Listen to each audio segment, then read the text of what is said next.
참 좋으신 우리 아버지 하나님 감사합니다. 벌써 1년이 넘게 우리가 영상으로 예배드립니다. 오늘도 영상 앞에 서서 예배하는 주의 자녀들이 있습니다. 시절이 어렵고 힘든 시절을 살아가고 있지만 그러나 영상으로도 우리가 예배하기 원하고 말씀 듣기 원하고 주님을 영화롭게 원하는 주의 자녀들이 있습니다.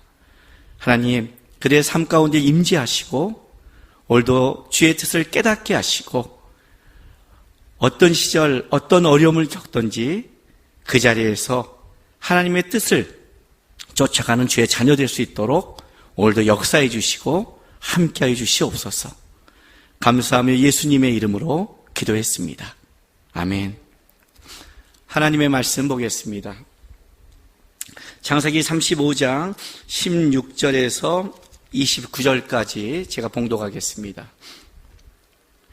그들이 베델에서 길을 떠나 에브라스에 이르기까지 얼마간 거리를 둔 곳에서 라헬이 해산하게 되어 심히 고생하여 그가 난산할 즈음에 산파가 그에게 이르되 두려워하지 말라, 지금 내가 또 등남하느니라 하며 그가 죽게 되어 그의 혼이 떠나려 할 때 아들의 이름을 베놈이라 불렀으나 그의 아버지는 그를 베냐민이라 불렀더라.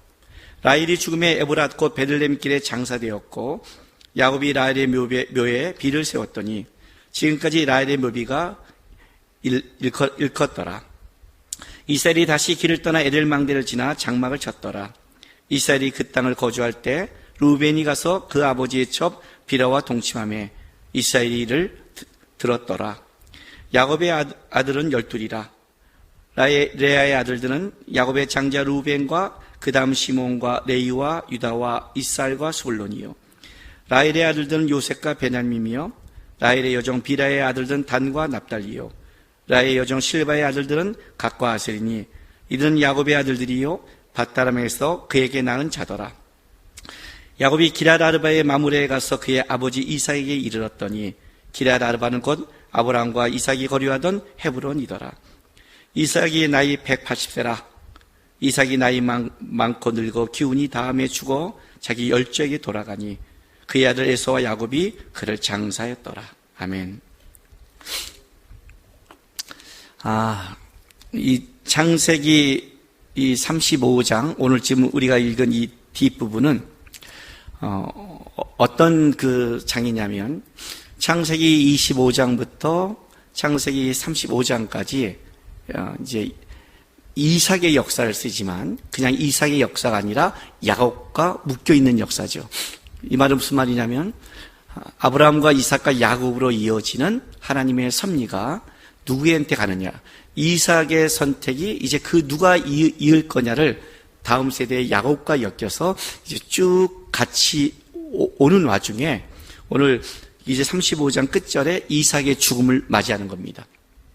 그래서 드디어 이 세대의 믿음에 선택받은 사람이 끝나고 완전히 이제 3세대로 넘어가는 거죠. 오늘 여기 35장 그 27절에 이삭의 죽음을 장사할 때 이렇게 나와요.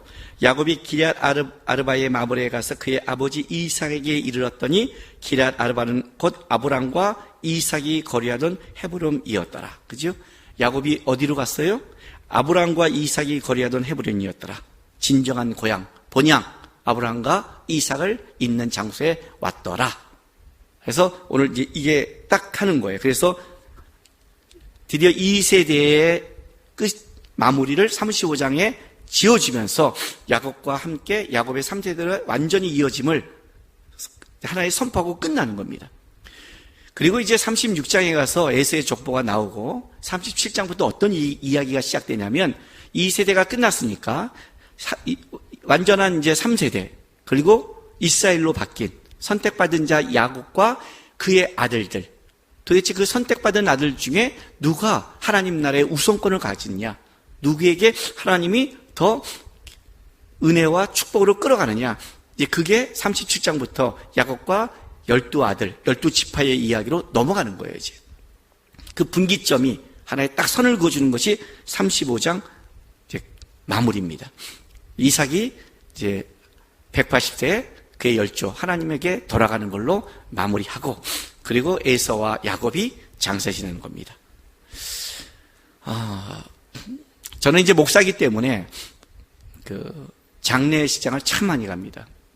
그리고 그냥 장례식장을 가는 뿐만 아니라 다른 사람과 좀 다르죠. 목사는 장례식을 집도를 많이 하죠. 집도를 많이 하죠.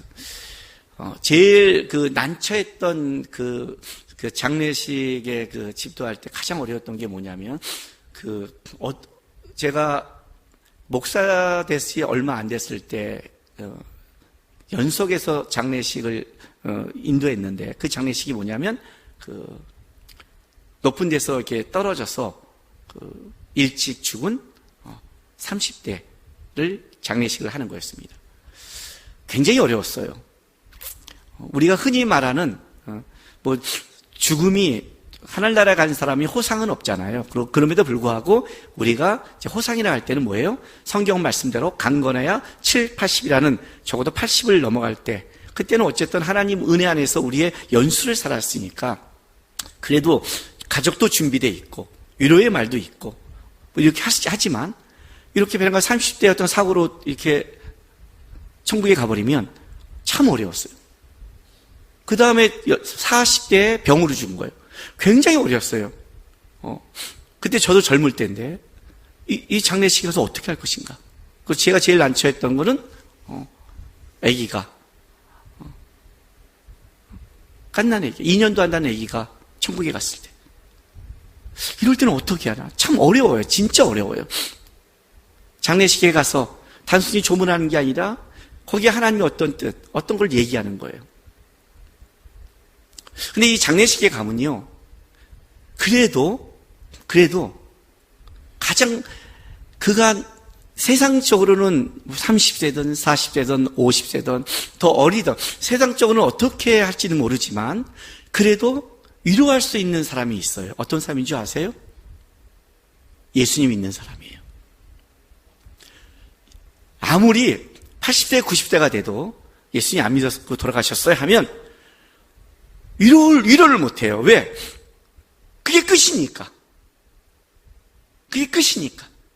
그런데 아무리 우리가 보기에는 사고라도 주님 안에 있다면 우리는 믿잖아요. 다시 만날 거를. 죽지 않음을, 영원함을 믿잖아요. 그래도 위로할 게 있는 거예요. 가치 있는 삶은 뭘까요? 어떤 게 가치 있는 삶일까요? 저는 우리 아기들 교회에 처음, 아기 태어나면 처음 교회에 데려오잖아요? 그리고 유아 세례 주면서 축복기도 할 때 꼭 제가 축복할 때 한 기도 몇 가지가 포인트가 있어요. 변하지 않는 것. 몇 가지가 있어요. 그 중에 하나가 뭐냐면 주님을 깊게 만나기 원하는 것. 지나봤더니 애 공부 잘해라, 건강해라, 아유, 뭐 인생의 목표를 가져라, 아유, 주님 깊게 만나면 목적도 생기고 삶의 방향도 생기고 되는 거예요. 어설프게 만나니까 삶이 어설퍼지는 거예요. 이 아이를 주님 깊게 만나라고. 그리고 또 뭔지 아세요? 그가 인생을 돌아봤을 때, 이 아이가 자라서 하나님 때의 인생을 돌아봤을 때, 하나님, 제가 주님 때문에 행복했고 주님 때문에 가치가 있는 삶을 살았습니다. 이 고백을 할 수 있는 아이들에게 도와달라고 기도해요. 그렇지 않겠어요? 삶이 다 다르고 어렵고 힘들지 모르겠지만, 그러나 그 인생을 돌아봤을 때 하나님, 내가 참 내 인생이 주님 안에 참 가치가 있었고 행복했고 명예로웠습니다 하면 그 인생은 된 거 아니에요? 아무리 세상적으로 다 가지고 세상적으로 다 모든 걸 취한다 할지라도 그가 주님 앞에 섰을 때 아무것도 아니면 그건 가치가 없는 거잖아요. 적어도 우리가 가치가 있을 때 있는 인생은, 예수를 믿는 사람과 안 믿는 사람은 다르죠. 안 믿는 사람의 가치는 세상에서 얼마나 부를 누렸는가, 세상의 권력을 누렸는가, 얼마나 평안했는가를 따지지만, 적어도 우리 인생 속의 가치는 주님 앞에 섰을 때 주님 앞에 어떤 인정을 받는가, 거기에 따라 우리 인생의 가치가 달라지잖아요. 성경을 보면 참 재밌는 표현이 있어요. 마태복음 7장에는요 주님 앞에 서서 이렇게 말하는 사람이 있어요. 주님, 내가 주의 이름으로 선지자 노릇했습니다. 내가 주의 이름으로 많은 권능을 행했습니다. 내가 주의 이름으로 귀신을 쫓았습니다. 이 사람은 진짜 주님 앞에서조차 나 주님 멋지게 살았습니다. 가치 있게 살았습니다. 고백하는 거잖아요. 그렇잖아요. 아니면 자기가 진짜 잘못 살았으면 주님 앞에 섰을 때 죄송해요 이렇게 말할 텐데, 당당하게 이렇게 말했다는 거는 그 사람은 자기가 가치 있다고 말하는 거예요. 근데 주님이 뭐라고 그래요? 불법을 행한 자예요. 그 순간까지 자기는 가치 있었다고 생각했는데 주님은 전혀 다른 해석을 한 것인 거예요. 그런데 마태복음 25장에 보면 세 가지 비유가 나와요. 열처녀 비유, 달란트 비유, 양과 염소 비유가 나와요. 이 양과 염소 비유 중에 뭐가 있냐면 양들과 염소가 똑같이 말하는데 이렇게 말해요. 너가 내가 줄일 때 먹을 걸 줬고 내가 힘들 때 도와줬고 계속 얘기를 해요. 그랬더니 이 양에 속한 사람들이 이렇게 표현을 해요. 주님, 언제요? 저는 한 기억이 없는데요? 그랬더니 주님께서 가난하고 작은 소자들, 너에게 붙여준 자 중에 내 눈과 마음이 간 자들, 그들을 너가 베푼 것이 나에게 한 것이라고 인정을 받아요. 그러니까 여기는 웃기죠? 하나는 내가 주의 이름으로 선지한 노릇. 내가 주님의 이름으로 이 땅에서 굉장한 일을 했습니다. 그런데 불법을 행했다고 그랬고, 가치가 없다고 그러고. 한쪽은 뭐라고 그래요? 내가 언제요? 주님, 내가 언제요?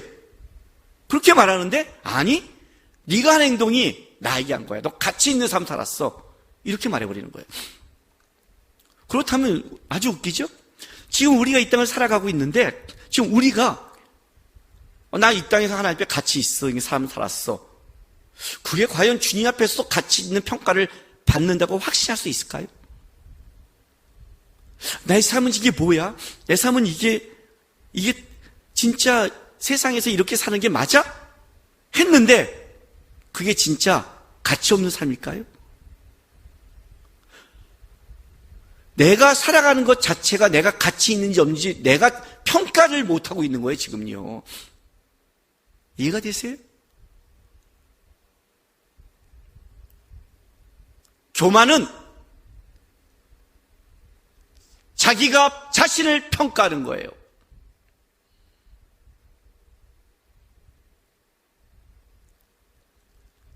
평가란 주님한테 맡기는 거예요. 내가 한 평가가 맞아요? 그러면 우리가 섣불리 남도 평가하기 어려운 거예요. 모르잖아요. 저분은 굉장히 존경스러워. 어떻게 알아요, 여러분? 어떻게 알아요? 여러분이 존경스럽다는 게 뭔지 아세요? 여러분이 생각하고 여러분이 좋다는 걸 누가 그 말을 하면 존경스럽대요. 여러분이 생각을 누가 그걸 반대로 하면 아니라고 말해요. 우린 다 자기중심적이에요. 실제 그래요. 그거 자체가 사실 교만이에요. 내가 평가하는 자체가 교만이라고요. 어떤 게 가치 있느냐? 어떤 게 가야 하나님께 인정받느냐? 그러면 모르면 어떻게 살아요? 어떻게 살까요? 어떻게 사는 삶이 결국 하나님께 인정을 받을까요? 여러분, 그 양과 염소 위에 이 사람들이 어떻게 인정받은 줄 알아요? 인정받으려고 산 게 아니에요, 여러분. 이들은 그냥 그 삶을 살아갔어요. 어떤 마음으로? 주님이 주신 마음으로 그냥 살았어요.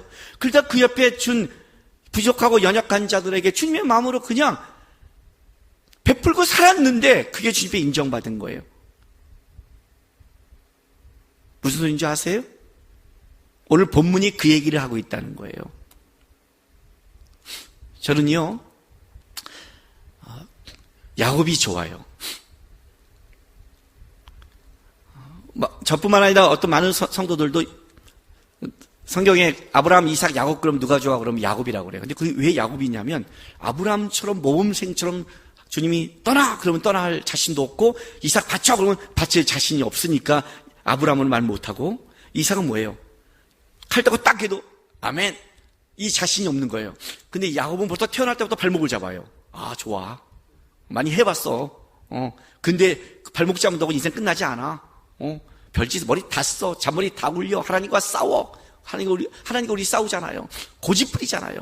좋아. 자기랑 너무 비슷해서 좋아요. 그런데 본받고 싶은 사람 그러면 야곱을 안 해요.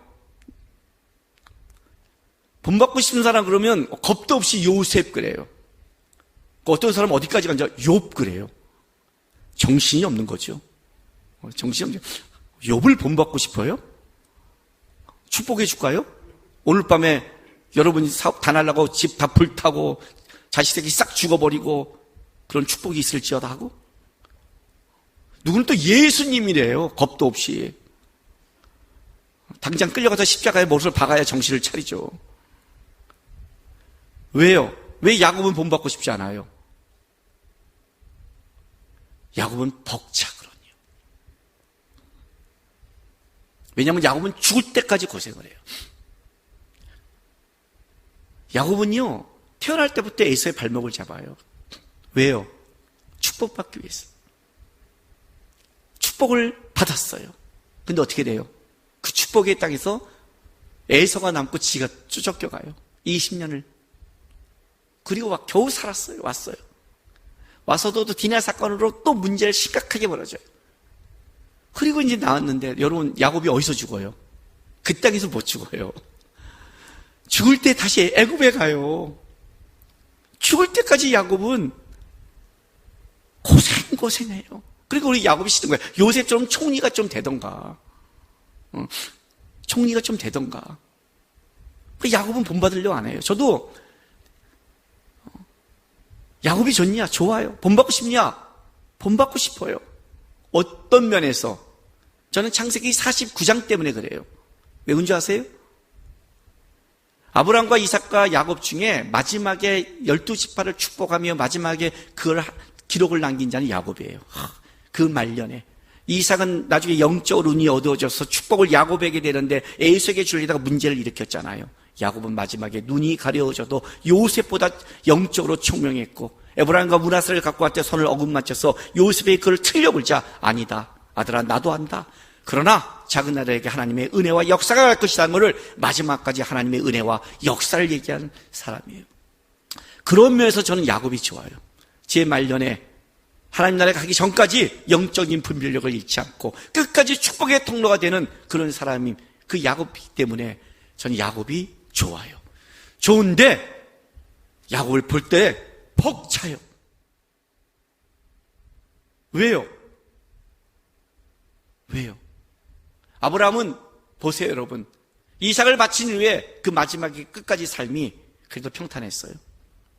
이삭도 순종한 이후에 그 뒷삶이 어쨌든 평안했어요. 야곱은요, 죽을 때까지 평안하지 않아요. 다른 말로 할게요, 제가요. 야곱은 축복의 사람인데 겉모습은 축복받은 사람 같지 않게 살아간단 말이에요. 우리가 지금 성경을 통해서 야곱을 보니까 야곱이 이스라엘이고 축복받은 사람이지, 만약 우리가 그 당시의 사람으로 본다면 저게 축복받은 사람이야 라고 생각할 만큼 야곱은 계속 삶의 문제와 고생이 죽을 때까지 가는 사람이란 말이에요. 어떻게 하나님의 축복이 있는 사람이 저렇게 고생을 해? 저렇게 문제가 많아? 저렇게 일이 있고요? 가정이 왜 저래? 아이들은 왜 저 모양이야? 이게 계속해서 벌어지는 거예요, 여러분. 적어도 있잖아요. 창세기 35장 앞부분이 엘베델이에요. 엘베델이 뭔지 아세요? 야곱이 베델에서 하나님의 은혜를 맛보고 그 베델에서 뭐래요? 하나님이 나를 밧다람에서 평안히 돌아오게 하신다면 하나님, 난 여기 하나님의 집을 11조를 나의 하나님이라고 선포하겠습니다는 그 약속을 들여와서 선포하는 거예요. 그래도 베델을 올 때 다른 그 가나안 족속들을 하나님이 그 심령 속에 두렵게 만들어서 야곱의 가는 길을 막지 못하게 했고, 여기 와서 드디어 예배하면서 하나님을 만나 다시는 야곱이 아니라 이스라엘로 하겠다는 그 축복의 말씀을, 언약을 받는 거예요. 그럼 이제 해피해야 되잖아요. 그런데 오늘 본문은 읽은 35장 16절부터 29절까지는 작게 세 가지 단락으로 나눠져요. 그게 16절부터 22절까지 하나의 단락인데, 거기에 가장 두 가지 중요한 사건이 나와요. 베델에서 이제 에브라, 베들레헴이에요. 베들레헴 길로 가고 있는데 17, 18절 봐요. 그가 난살쯤에 산파가 그에게 이르되 두려워하지 말라. 지금 내가 또 등남하느니라 하매 그가 죽게 되어 그의 혼이 떠나려 할 때 아들의 이름을 베놈이라 불렀으나 그의 아버지를 그를 베냐민이라 불렀더라. 라헬이 요셉을 낳으면서 그 고백을 하거든요. 내가 더 아이를 낳기를 원합니다. 더함이라는 그 뜻을 줘요. 요셉의 이름은 두 가지가 있어요. 하나는 수치를 씻다. 라헬이 내가 드디어 아들을 낳음으로 수치가 씻어졌다와 이 아들 하나가 아니라 하나님이 더하시기를 원하는 더함. 두 가지를 가져요. 근데 그 라헬의 뜻대로 하나님이 하나를 더 줬는데 그 막내 아들이 자기의 생명과 바꿀 아들일 줄은 몰랐죠. 그러니 어떻게 돼요? 이름을 베노미, 슬픔의 아들이라고 지어요. 그런데 야곱은 뭐라고 그래요? 베냐민, 오른손의 아들로 이름을 바꿔줘요. 그러니까 참 재밌는 게 요셉도 이름이 두 가지 뜻인데 그 동생 베냐민도 두 가지예요. 베노미, 베냐민의 두 가지 뜻을 가져요. 자기의 가장 사랑하는 여자가 죽는 거예요. 가장 사랑하는 여자가 죽어요. 사실은 야곱은 아내 넷을 원했던 게 아니잖아요. 라헬 하나를 원했잖아요. 그 라헬을 위해 사실 14년을 봉사했잖아요. 그렇게 얻은 아내가 먼저 죽는 거예요. 얼마나 외로웠겠어요. 그 외로움이 누구한테 가요? 요셉한테 가잖아요. 그 요셉한테 가는 사랑이 결국 형제들에게 시기를 갖고 또 자녀들의 문제를 일으키잖아요. 근데 그거만 있어요? 아니에요. 또 있어요. 중요한 사건. 21절, 22절에 이스라엘이 다시 길을 떠나 에델 망다를 지나 장막을 쳤더라. 이스라엘이 그 땅에 거주할 때 루벤이 가서 그 아버지의 첫 비라와 동침함에 이스라엘이 이를 들었더라 그래요. 사랑하는 아내가 죽고 또 하나 아내 첫 비라는 누구랑? 자기 장남과 동침하는 간통의 사건이 벌어진 거예요. 여러분 이 소식을 들은 이스라엘이 어떨 거예요? 오늘 본문에 뭐라고 말하는 줄 아세요? 22절에 이스라엘이, 야곱이 아니에요. 이스라엘이 그 땅에 거주할 때 루벤이 그 아버지 첩 비라와 동침함에 이스라엘이 이를 듣더라. 야곱과 이스라엘, 성경에서 야곱이라 쓸 때는 한 개인에게 쓰지만 이스라엘은 언약의 자손에게 쓰는 거예요. 언약, 하나님의 선택받은 언약. 이스라엘은 나라의 국호가 되잖아요. 언약과 하나님의 나라와 관계된 이름이에요. 근데 그 이스라엘이 들었어. 이게 무슨 말이에요? 여기 두 가지가 쓰는 거예요. 그냥 쓰는 것 같죠? 아니요. 성경을 이걸 기록한 이유가 있어요. 하나는 뭐냐면 이거예요. 드디어 12지파가 완성됐더라. 베냐민의 탄생으로. 또 한 가지. 이제 이 37장부터는 야곱과 이스라엘과 그의 아들들의 누가 우선적인 위치를 갖냐의 싸움 속에 가장 우선적인 위치를 태어날 때부터 하나님이 주신 루벤, 장자권이 박탈되는 사건이 벌어지기 시작했어요. 그걸 기록해 놓는 거예요. 그리고 37장부터 이제 요셉과 형제들의 싸움, 장자권의 싸움이 벌어지기 시작하는 거예요.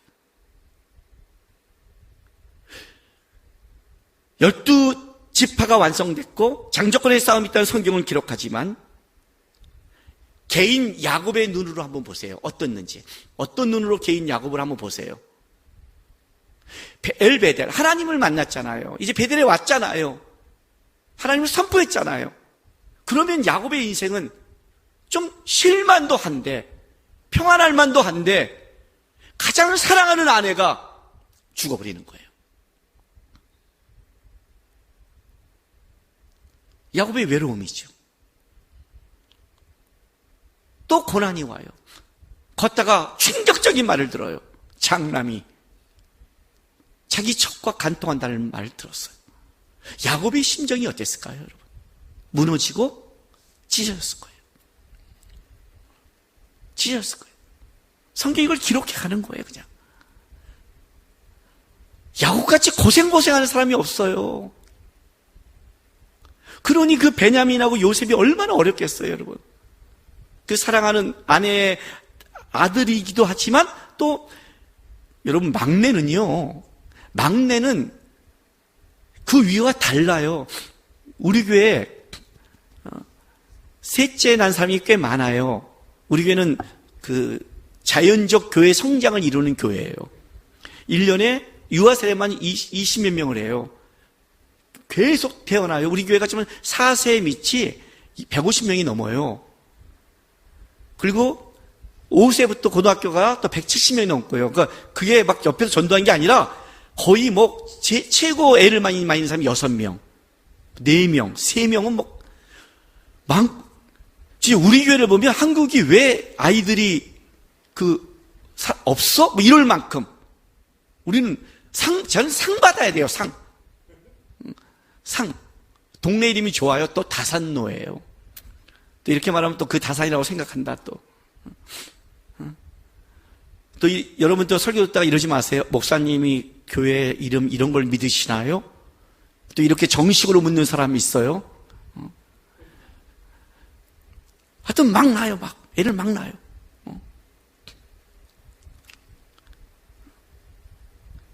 아이들이 태어나면 어떨 것 같아요, 여러분? 이쁠 것 같아요. 문을 열면 난민촌이에요. 근데 우리 그 집사님이요, 첫째한테 무서웠던 사람이에요. 둘째한테도 무서워요. 셋째는 안 때려요. 왜 애들 편해 그랬지? 저한테 뭐라는 줄 아세요? 막내는 달라요. 그래요. 때리지를 못하겠대요. 때리지를 못하겠대요. 셋째는. 근데 여기는 딸 포함 요셉이 12번째, 베냐민이 13번째예요. 막내는 다른데 그 막내도 또 어떤 막내예요? 사랑하는 아내 막내예요. 걷다가 아내가 죽어서 남은 막내예요. 얘는 야곱이 요셉과 베냐민은 사랑할 수밖에 없는 애가 돼버렸어요. 자, 그렇게 키웠어요. 어떤 일이 벌어졌어요? 형제간에 심각한 문제를 일으키기 시작했어요. 부모가 자식 잘못 키웠어요? 예. 왜 그럴까요? 야곱은 이삭의 사랑을 받아오지 못했어요. 태어날 때부터 아버지의 사랑은 에사한테 갔어요, 여러분. 태어날 때부터 야곱은 아픔을 갖고 태어난 사람이에요. 그 인생이 죽을 때까지 쉽지 않은 삶을 가란 거예요. 그러니 야곱을 보면 무슨 야곱이 축복의 사람이라고 말할 수 있겠어요, 여러분? 여러분 야곱처럼 살려면 사시겠어요? 숨통이 좀 트이려면 또 터지고 또 터지고 또 터지고. 나중에 창세기 이 사건을 위해 창세기 49장 3, 4절에 야곱의 축복 속에 어떻게 나온 줄 아세요? 야곱이 이렇게 축복을 해요, 루벤한테. 루벤아, 너는 내 장자요, 내 능력이요, 내 기력의 시작이라. 위풍이 월등하고 권능이 탁월하다마는 물이 끓음 같았을지는 너는 탁월하지 못하리니 내가 아버지의 침상에 올라 더럽혔음이로다. 그가 내 침상에 올랐도다. 이해가 돼요? 장자꾼이 날아갔어요. 그럼 야곱이 지금 뒤끝 있는 건가요? 여태까지 가만히 있다가 죽을 때에서 그때 이렇게 한 거예요? 아니요. 어떻게 하나님이 주신 예언과 축복을 야곱이 자기 마음대로 바꾸겠어요? 창세기 40장이 므낫세와 에브라임을 할 때 이렇게 엇막혀 있을 때도 하나님의 눈에서 본 야곱이 어떻게 감정적으로 하겠어요? 루벤이 갖고 있는 이 물이 끓음 같은 감정의 문제가 해결되지 않는 한 어떻게 돼요? 그는 축복을 받을 그릇이 안 되는 거예요. 제가 나중에 이 문제를 창세기 49에 얘기하겠지만 이건 축복이에요. 어떤 축복이에요? 부정적 축복이라고 그래요. 아니, 이거 안 고치면 너는 축복을 못 담아요. 근데 뒤집어서 얘기할게요. 이게 뒤끝 같아요? 아니요. 여러분, 부모의 마음을 아세요? 저는 우리 27년 전에, 우리 첫째가 27살 됐으니까 27년 전에 우리 큰애를 낳았고 그 아이를 한번 안아보세요 하고 딱 그 간호사가 줄 때 안아봤을 때 이 아이를 안을 때 저는 하나님의 마음을 깊게 배웠어요. 그리고 신앙이 업그레이드 했어요. 신학교에서 배운 게 있거든요. 하나님 우리의 과거의 죄를 용서했다. 현재의 죄를 용서한다. 미래의 죄도 용서한다. 이렇게 배워요. 아니, 이해가 안 가는 거예요. 과거는 회개했으니까, 현재도 회개하니까, 미래에 내가 어떤 죄를 짓지 알고 하나님이 날 용서해. 그잖아요. 막 살아? 근데 이 아이를 딱 안고 알았어요. 왜요? 내 아들이 그러니요. 내 아들이에요, 여러분. 얘가 이 다음에 어떤 죄를 져도 얘는 내 아들이에요. 다른 사람은 돌을 던져도 나는 품어야 될 아버지인 거예요. 얘는 내 아들이에요. 벌써 용서가 됐어요. 목숨을 바꾸자면 바꿀 마음이 있어요. 다른 사람에겐 죄가 없어요.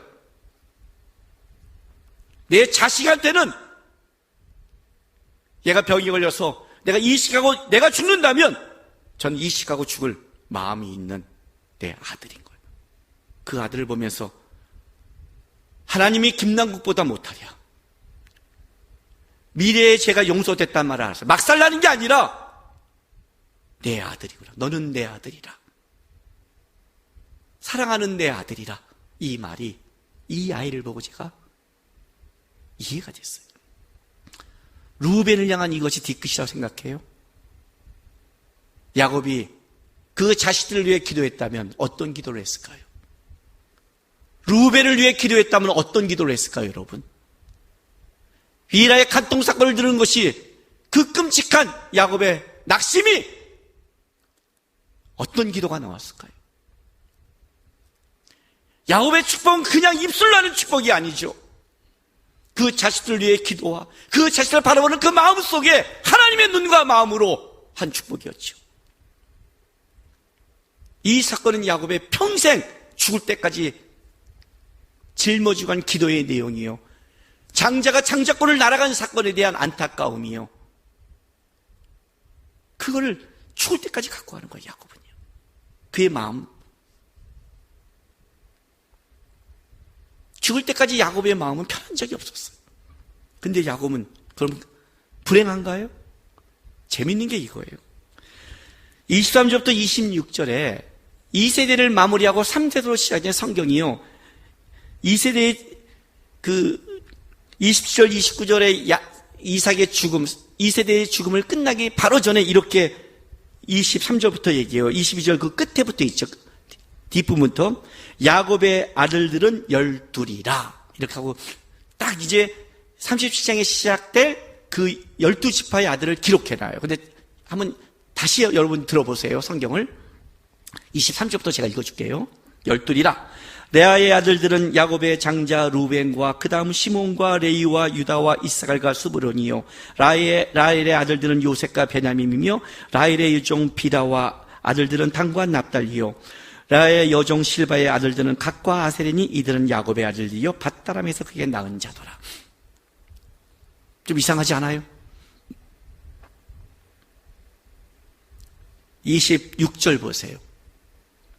레아의 여종 실바의 아들들은 갓과 아세린이 이들은 야곱의 아들들이요. 이렇게 12아들을 쓰고 이렇게 말을 해요. 밧달 아람에서 그에게 낳은 자더라. 밧달은 어디예요? 하란 땅에서 낳은 자더라 그래요. 근데 우리가 지금 방금 성경에 봤잖아요. 어디서? 24절에 라헬은 요셉과 베냐민이며 이 베냐민은 밧다람에서 난 게 아니라 다 돌아와서 베델에서 제사 지내고 베델에서 에브라 베들레헴으로 가는 길에 라헬이 낳고 죽었잖아요. 그러니까 사실은 베냐민은 가나안 땅에서 죽은 아들인데 왜 밧다람에서 낳은 자라고 여기다 포함시켰을까요? 이렇게 말하면 안 되죠. 그죠? 밧다람에서 낳은 자와 베냐민은 가나안 땅에 나갔더라가 정확한 표현이죠. 근데 왜 밧다람을 끝났을까요?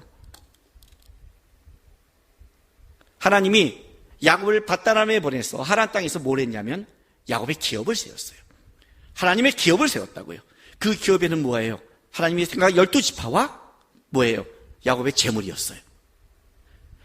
장서는 왔지만 하나님이 야곱을 밧다람에 보내서 하나님이 세우고자 한 12지파의 완성은 그 뜻은 이루어졌다고 얘기하는 거예요. 밧다람을 보는 목적이 드디어 완성되었다. 그래서 베냐민의 탄생을 얘기하고 그 뒤에 이제 마무리를 정확하게 져주는 거예요.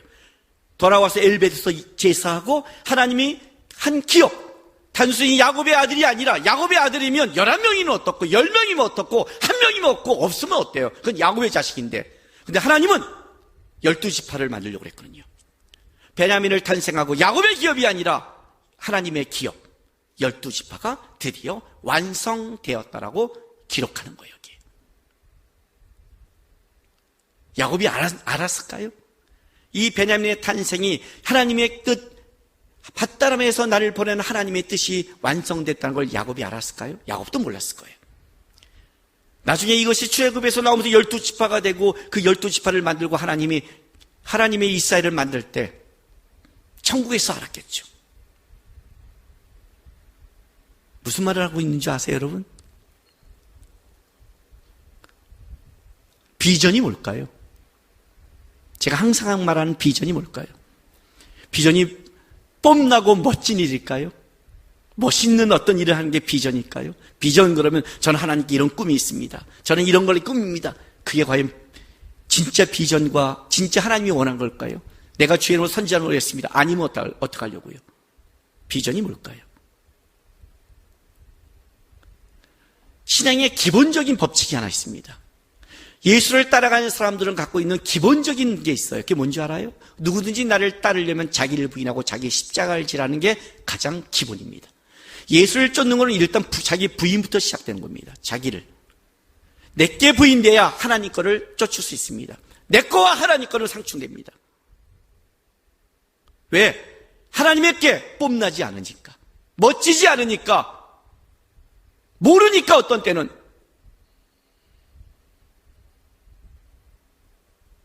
하나님의 뜻을 이룬 자들은 비전을 꿈꾼 게 아니에요.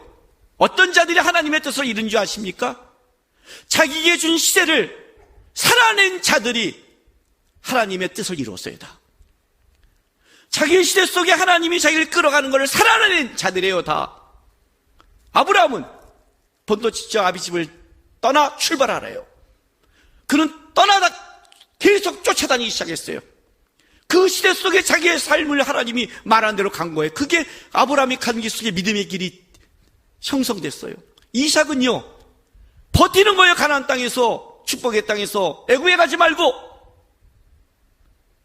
이삭은 묵묵히 버티는 거예요. 무조건. 칼을 들여도 버티는 거고, 흉년이 와도 그 땅을 떠나지 않는 것, 그 싸움을 했어요. 이삭. 야곱은 죽을 때까지 수많은 고난과 어려움이 있었지만 끝까지 하나님을 배우고 자라가는 성화의 인물이 됐어요. 그 인생 속은 고통과 어려움밖에 없었지만 포기하지 않고 낙심하지 않고 끝까지 죽을 때까지 바로 앞에 서서 내 나이 130세 조상들의 연수에는 미치지 못하지만 험악한 세월을 살았다는 그 험악한 세월 속에 끝까지 그 길을 가는 걸 보여준 자였어요. 요셉은요, 자기를 팔던 모함을 받던 끝까지 하나님이 원하는 자리까지, 영화의 자리까지 보여준 그 마음과 태도를 배운 것, 모두가 다 출애굽은요, 하나님이 가나안 땅을 가라는 하나님의 명령에 따라 그 광야길을 가고 있는, 시대는 다르지만 그 시대에 하나님이 자기의 죽게 살라는 그걸 끝까지 포기하고 살아낸 자들이 하나님의 뜻을 이루었다는 거예요. 비전은 뽐나지 않아요, 여러분. 성경이 증언하는 거예요. 여전히 야곱은 루벤의 간통으로 가슴이 있고 사랑하는 아내를 잊고 비참하지만 성경은 이렇게 말하는 거지요. 밧다람에서 이런 하나님의 뜻이 완성되었다. 나는 끔찍하게 살아갔는데 어느 순간 하나님은 그 속에 너를 통한 하나님의 뜻이 이루어졌다고 선포해버리는 거예요.